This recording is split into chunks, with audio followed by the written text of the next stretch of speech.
Hi. Black holes. We've all heard of them, and I don't just mean that mysterious place where all your loose change seems to disappear to, otherwise known as your children. I'm talking about that region of space with a gravitational field so intense that no matter radiation or even light can escape it. There's a joke that astrophysicists like to tell, and it goes something like this. A star walks into a black hole, but it doesn't seem fazed. The black hole turns to the star and says, "Sir, I don't think you understand the gravity of this situation."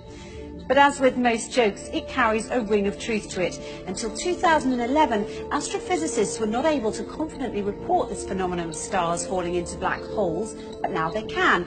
And the total number of cases of stars falling into black holes reported until 2016 had been 3.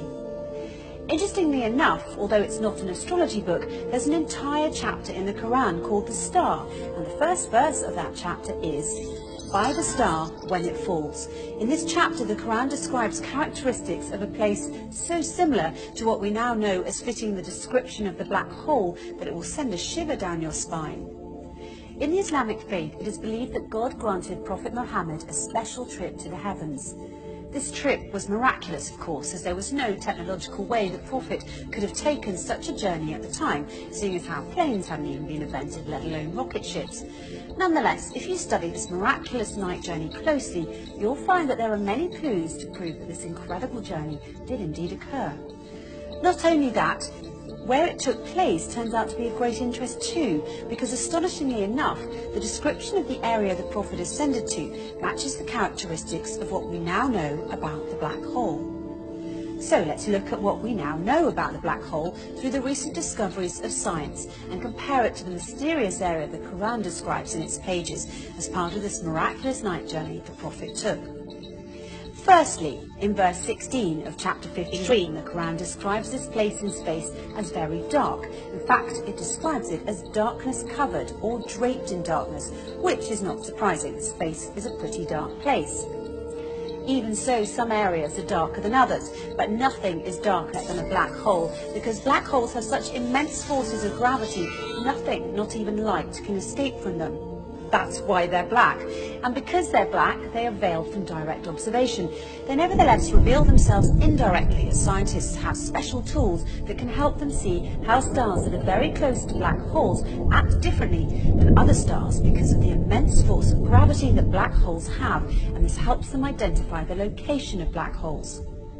Secondly, according to the Quran, when ordinary people look at this dark area in space, they can't see it directly as their eyes bypass or surpass the boundary of this area, and they only see beyond it or around it. It's almost as if this area behaves as a lens. Science, it turns out, has a term for this. It's called gravitational lens. Let's take a closer look.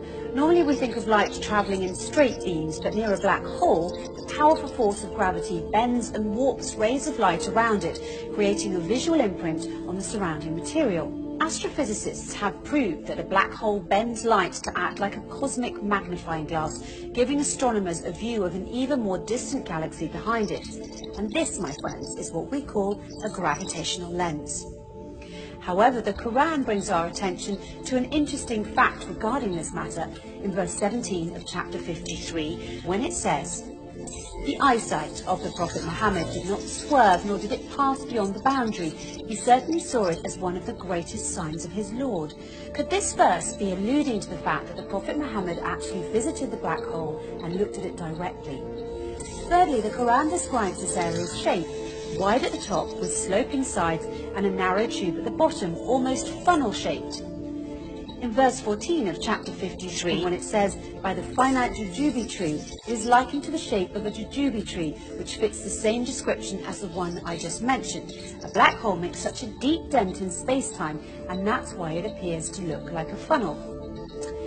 Despite the black hole's effects on the movement of matter and its tremendous suction power, the black hole's space-time dent remains hidden behind its event horizon, and it's always surrounded by an area which does not allow light to escape and therefore cannot be directly observed. And fourthly, once again, in verse 14, chapter 53, by the finite jujube tree, the Quran reveals that this area is finite. So how does this claim stack up with the science? Until recently, it was assumed that black holes had such an infinite strength of gravitational field that occurs deep within them, ensuring that nothing, not even light, can ever escape them, and a trip into a black hole is a one-way journey. Once you cross the event horizon, the point at which light can't escape, there's no turning back. But researchers such as Georges Poulin, Rodolfo Gambini and Gerard Hooft have recently been able to prove otherwise and show that energy can escape black holes and that black holes are finite. This essentially means that black holes don't end in an infinite density, but rather act as a portal to another universe. The acclaimed British physicist Professor Stephen Hawking supports this claim and further suggested that there could be a way out of the black hole when he famously said, "If you feel you're in a black hole, don't give up. There's a way out. It might have a passage to another universe, but you couldn't come back to our universe. So although I'm keen on spaceflight, I'm not going to try that."